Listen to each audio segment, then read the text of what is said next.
It's paint and players. It's colorful and in your face. Paintballs, paintball players, the best gathered in Orlando for the World Paintball Championships, and we're set for the start of game number 2. Let's go to Fred Schultz with the teams. I'm here right now with a team from Texas called Houston Heat, one of the fairest and fastest playing teams that are out there today. Maybe you can, being the captain, give me a little insight of what your game plan is as you're going to go out against these guys right now. We're just going to try to take as much ground as we can, hit them hard and hit them fast and get the game over quickly. Is there one specific area of the field that you're going to really concentrate on? We're going to work on the left side and the right side. The middle we're not too concerned about right now. Right, so you're going to really try to work the angles, huh? Yeah. Okay, you got to work the angles. If you don't, you're done. Without a doubt in this course. Yeah. You guys got a cheer? Yeah, we do. Can you put it together and let's hear it? This one, by the way, is for Michael Daniel, who just passed away this weekend. Yeah, I want to get to that just real quick here. Michael, he's been a friend of mine for quite a while. Matter of fact, he played with me a couple years ago. Last year, the World Cup. Exactly, yeah. And maybe you can tell people real quick what happened. That is why they have the black band on. He just passed away this weekend of cancer, and we're going to dedicate this win and this whole tournament to him. All right, I'm here right now with the opposing team, Phantom Force from Oregon. How you guys doing, man? Great! Yeah. Great. Do it. You sound a little pumped to do this. All right. Wow. Maybe you can give us a little bit of your strategy. How are you going to go about this game right now? Well, considering the last game we changed a few things, we're going to try to have a few more people up and back so they can see the field. Throw a little more paint and try to get some angles. So basically you change your game plan just from watching the other game. Yeah, because you can't get up and get side shots the way the bunkers are set. So we're going to slide some people in front positions. They're going to have to shoot, and it's going to be one of them's going to get taken out, either them or us. There's your start. Phantom Force in red and white on the right. In the blue and white, the Houston Heat on the left. Sprinting for position. Both teams took a lot of territory. This game's going to be in-your-face paintball. And immediately a member of the Phantom Force, that's number 15, Joey Mendoza, is out. Behind the double bunker, G.A. Morris and James Warren for the Heat. Settling in. And here's a check. 11 officials on the field. If anybody is hit, you'll know it almost immediately. Here's how it works. You get 4 points for each opponent you eliminate. 10 points for pulling the opponent's flag first. 50 more for hanging that flag at your flag station. And for each minute under 20 you get that done, an additional 10 bonus points up to 100. So you can score as much as 200 if you can get your opponent's flag and hang it quickly. Hunkered down behind the bunker, it's Eric Ward, number 10 for the Houston Heat. Getting peppered there, Jerry Braun. He is far out. He's going to have to get some help from his Houston Heat teammates, or he's going to be history. There's that double bunker situation. Apparently, G.A. Morris is having trouble with his marker. Appears to be cleaning it out while James Warren covers both sides there. This could be difficult for the Heat if they have a marker that's not working.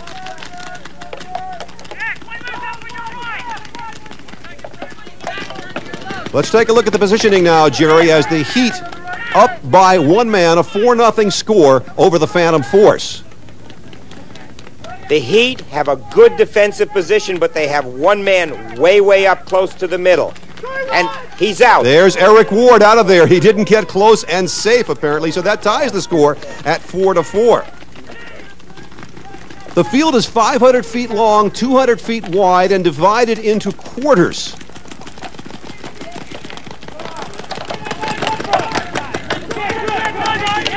Justin Hansen moving up for the Phantom Force.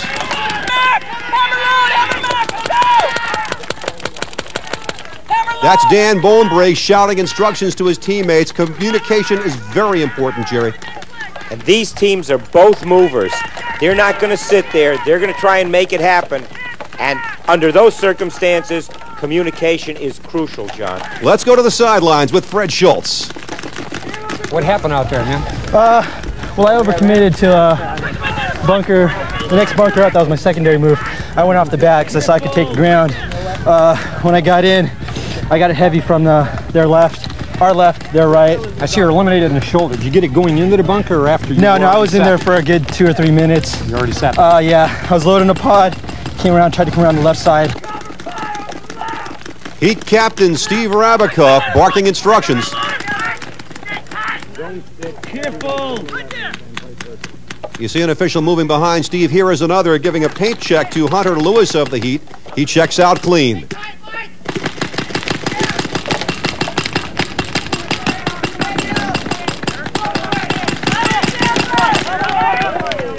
Sometimes it's dangerous for the officials. Ultimate judge Bobby Rose taking a hit right there and then doing some housework.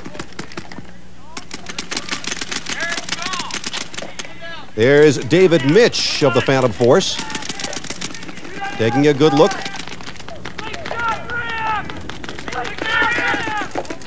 It's 4-4 early between the second-seeded Heat and the 11th-seeded Phantom Force. The 1996 World Paintball Championships are brought to you by Paintball Sports Magazine. From pickup games to tournaments, novice players and champions alike read Paintball Sports Magazine. Here at the World Paintball Championships in Orlando, strategies developing in Game 2 of the first round. Hello, everybody. I'm John Nicholson, along with Jerry Braun, managing editor of Paintball Sports Magazine. The Phantom Force out of Oregon, Jerry, seeded number 11 against the Houston Heat at number 2. And you've got two teams that are young, new to the circuit, but have made their mark. This is an exciting game, and it's going to boil down to which team makes the mistakes and which team capitalizes on them. A couple of very good teams here, Jerry. I imagine there's a lot of money involved in them playing. What about that? And what about anybody playing paintball? What's it cost? Well, there is a difference. The teams that come out here have equipment that's worth several $1,000s. Add on top of that the travel expenses. You've got yourself a rather expensive activity. But you and I can go down to our local paintball field and for $50 or less have a wonderful time for a whole day. And it's easy enough to get caught up in it. Okay, Jerry, now let's get back to the action. Number 11, Phantom Force. Number 2, Houston Heat, going at it on the field. And Heat captain Steve Rabikoff is out of there, putting the Force in the lead by a score of 8-4. They've eliminated 2 members of the Heat, only one of the Force gone so far. And the Phantom Force making a move. 66, David Mitch, 32, Gail Janicki there on the far wire. And Dan Bonebreak also moving up for the Force. The field broken up into quadrants, Jerry, quarters, and the bunkers color-coded. Well, the far ends of the fields near the flag stations have the solid bunkers. Those closest to the center, the quarters close to the center, have the striped bunkers. And, of course, at the center are the solid white bunkers. So if you see, for instance, a guy in red with a red striped bunker, he's in the front quarter of his area. He is, and that's exactly what Phantom Force is doing. They are up. They are trying to make it happen now, but wait. Dustin Hanson is out of there for the Phantom Force, and that evens the score at 8-8 as we see a move by Dan Bonebreak to the double bunker. In-your-face paintball, John. Nobody's going to give an inch here. Too aggressive. Here's a hit. Here is a hit, Jerry. Chris Coruscant now out for the Heat, and the Force regain the lead at 12-8.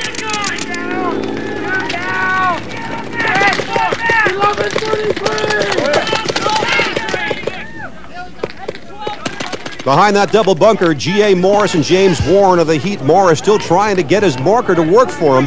And for the Phantom Force, Dalton Hanson squeegeeing out his marker as we pass the 5-minute point. On the sideline, Fred Schultz with Dalton's brother. Oh, that was a great move you put on up there, and I see a couple of them went out before you came out. What happened? Well, I got caught up pretty far up. Had to hook that bunker as tight as I could. Obviously not tight enough. Yeah, I see you trying to get skinny in there. Yeah, you can only get need to lose a few more pounds how to make that, but you did make the move exactly like you planned on. Yeah, it, yeah. So I accomplished my goal. Would have liked to have done a little more, but win some, lose some.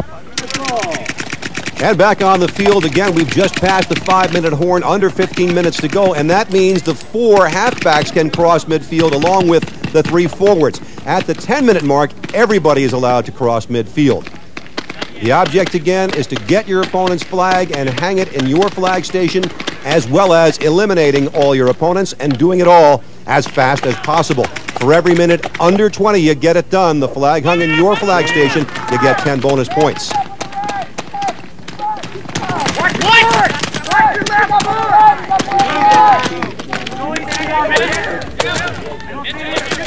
Dan Bonebreak trying to pick somebody off from behind his front quarter there.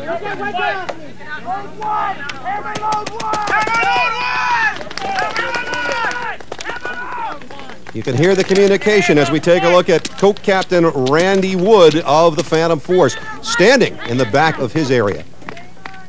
John, this has become a game of long balling, where each team is trying to pick off the other from far distances. The Heat have the wind at their back, meaning their paintballs will go a little bit farther as we take a look at Hunter Lewis for the Heat, crouched behind the bunker in pretty good proximity to the center area there, Jerry. The teams are still trying to create soft spots, gaps in their opponent's lines. If they can do that, they can take advantage of it, move their players up, and get better position, better angles on the remaining opponents. Let's take a look at that positioning from the relationship of where the players are with midfield. Here on the left, Jerry, the Heat. And most of the frontline players from both teams have been shot out. That's why it's become a game of long ball.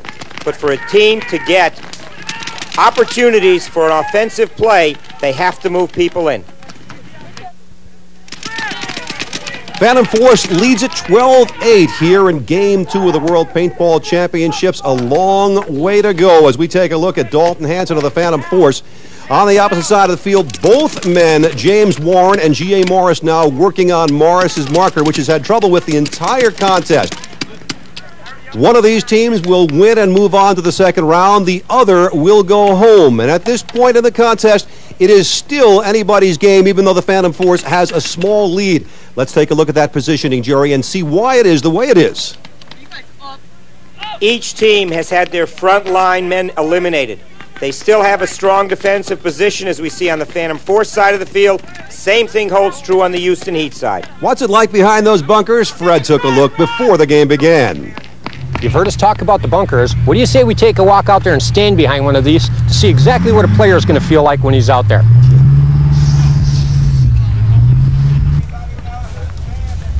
This is a typical bunker that these guys are going to be playing behind today. As you can see, it's about 4.5 to 5 feet tall by approximately 3 feet wide. Angles is the biggest thing. Angles is what you'll hear in this type of a tournament all the time, because if you're down behind here, the gentlemen ahead of you really don't have a shot at you. But the gentlemen from the other side of the field definitely do. As you're crouched down here, you're well protected here, but not from over there. Therefore, you're depending on your team, which is up as far as you are, to keep those people from getting a shot at you. So as you can see, angles in this is very important. Just because a bunker looks safe, looks like the place to go, doesn't necessarily mean it's the best out there. I'm at midfield right now, which is approximately 250 feet from each one of the flag stations. It's a good guess that by the time one of the teams gets to midfield, the other team is going to have some problems. And the reason being that the closer you get to their flag station, the smaller and shorter the bunkers get. So it's a real good guess that if you see a team at midfield, the other team has got some major problems. All right, now I'm standing in a flag station right here, and this is the main thing that these teams are after. Grabbing this flag, securing it, and taking it back to your flag station and hanging it is where the real points are. So you can guess that they're coming for this flag.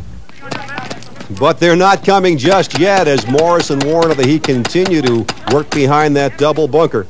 No time soon for a flag pull. Here is brother Josh Morris standing in the back of the Heat defensive area. Got to be using a lot of paint, Jerry. They are. It's a long ball game. They're still raining paint on each other. They carry anywhere from 1,500 to 2,500 rounds a player, but they got to be running low. And there on the hop is a spare pod being tossed over to Dalton Hanson of the Phantom Force. He fumbled it but got it back in time. Brett Blanca on the defense for the Heat at the opposite end of the field. Still trying for some kind of a key pickoff, I would think, Jer. In order for any team to mount an offensive capability, they have to create that soft spot. And they're going to keep probing, long ball. They're going to keep moving to the extent that they can to create that soft spot. The team that does it is the team that's going to win. Chuck Anderson for the Phantom Force. He's way back in his territory. Right there. Is there someone behind load one now? Is there anyone behind load one? There's one at the feet. There's one at the feet, bunker on the left. And there's one at the mark loading. Nothing on load one. Communication absolutely key, as we've said throughout the tournament. The Force letting each other know where they are, where the opponents are. Could be getting ready to make a move. We're very near the 10-minute mark in this contest. And there goes Dalton Hanson along with Mike Vihar for the Phantom Force, moving up very close to midfield. Dalton Hanson's got an angle now on Hunter Lewis. We just passed the 10-minute mark. That means everybody can go everywhere. Both Vihar and Hansen being checked by the judges for paint. Lewis also checked, and he is gone. That's the first player to go in quite a long time. Hansen up, and he is gone. Arguing the point, but the referee's call is final. That makes it 16-12, Phantom Force. Action on the near tape line by both teams, power on the far tape lines. Let's go to the sidelines and Fred Schultz. Oh boy, it's going pretty hot and heavy out Yeah, there it's going right hot, now. real hot. Yeah. I think we got him. I think we got him on the right How tape. many are down right now? I think we got 4 down. We got 4 of us down, 5 maybe. But I mean, I think we got him on the right-hand tape. That was why I pushed up, and that's why I got dinked out. Yeah, you did. I didn't even shoot. I ran up and just sat there, let him shoot at me, and we took out 2 guys on the right and left. It's a pretty decent move you did, though. Yeah, I had to. It's kind of going the way you planned it? Yeah, it's going. We weren't concerned about the middle. We were concerned about the right and left. And now, after a long dry spell, 3 more players are out of there for the Phantom Force, Mike Vihar and David Mitch. And Dick Gooch for the Heat. The score tied at 20-20, and we're looking for more action quickly. In-your-face paintball. John, that's what we've got now. Both teams, neither one giving an inch. And Jerry, Chuck Anderson gets it right there in the thigh, it would appear. For the first time in this game, the Heat leads it 24-20. Chuck makes his exit. We'll take another look at how he was hit. Anderson is shooting toward the middle of the Houston Heat line. He never sees this one coming from the near tape line. They got him. He's out. And more good news for the Houston Heat. G.A. Morris's marker is working again. We'll be right back. Now that's some hot and heavy action out there, it is. man. We're matched up even. It's Even. tough. That's what I said at the beginning of this game. I said, you're not going to find 2 teams that are more even than these 2 Oh, yeah. guys. In fact, the Heat have a one-man advantage, and it's now a wide-open field, Jerry, as we see a Heat member moving up. It's 5-on-4 on a field that was holding 10-on-10. A lot of room for moving, and Heat's taking advantage of it. 24-20, they lead. The object, of course, is to pull your opponent's flag, eliminate all your opponents, hang that flag in your flag station as quickly as you possibly can. Brett Blanca communicating. G.A. Morris joining him at that double bunker. As they exchange paint, you got to figure somebody's going to make a move soon. Heat looks like they're preparing for it. If you'll notice, Phantom Force has only 1 man on the near tape, all their power on the far tape line. In contrast, Heat is spread out all over the field. They can move in any direction. They've got the decided advantage. The winners of this first round, the 6 teams that win, go on to the second round. Then the second round games, the points are added to the first round. The finals then, the top 3 scoring teams as the Heat back up and get themselves arranged for a move we've got to think is coming imminently here in this second game of the first round at the World Paintball Championships. More problems for Phantom Force. Heat being on both the far and near tape line can shoot at those players. Zali Plesko, 99, Gail Janicki, 32 for the Force on your right. Both on the far tape line, they're in trouble. And we are looking at the center line here in this 500-foot-long field. G.A. Morris pointing. He thinks something is happening. Gail Janicki down behind the midfield bunker. And Gail Janicki is out of there for the Phantom Force. That gives the Heat a 2-man advantage as Janicki exits the field. And time is running down. And the 2-man advantage is 5 against 3. Almost overwhelming under these circumstances. 28-20. The Heat lead it. More importantly, only 3 players surviving for the Phantom Force. Can they hold off the Houston Heat, which obviously is getting set to go at them? They're communicating. They're going to go in tandem. You can notice they are all over the field. They're spread very, very nicely. In contrast, Phantom Force has got just people on the wings. 2 on the far, 1 on the near. And even as you say that, Jerry, Brett Blanca has picked off an extremely unhappy G.A. Morris, the Heat losing one of its men for the advantage as Blanca departs the field. They still have position, and there are still men vulnerable on the far tape line. And now for the Phantom Force, Zoli Plesko has just been hit. They're down to 2. Let's go to Fred. Dan told me to go on 3, and he said 3, 2, 1, and I went. And just like that, he was gone as we look at Cliff Herring of the Heat. Cliff up on the far tape now, making his move along the far tape for the Heat. They'll check him, and he is gone. And Dan Bonebreak is gone for the Phantom Force over on the right side of your screen. Now only Randall Wood remains, and we look at G.A. Morris getting set to make a run for the flag, I would certainly think. Looking out for Wood. That's Bonebreak leaving. Here comes G.A. Morris heading for the flag. Looking back. Now he sees Randall Wood is gone for the Phantom Force, and he's got a clear path to the flag with no opposition. The pull gets the Heat an additional 10 points for the first pull. Can he get back in time to get 50 more for hanging it in his own flag station? G.A. Morris with a long way to go as he checks the time. They're setting up a relay. It's tough running in this sand, 500 feet.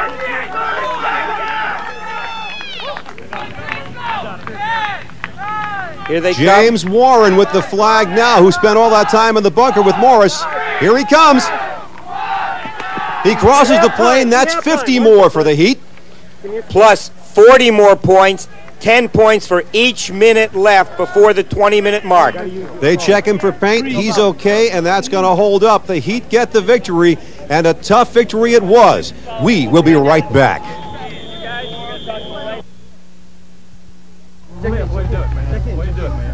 Number 79. 79. Eliminated. Thank you. 79.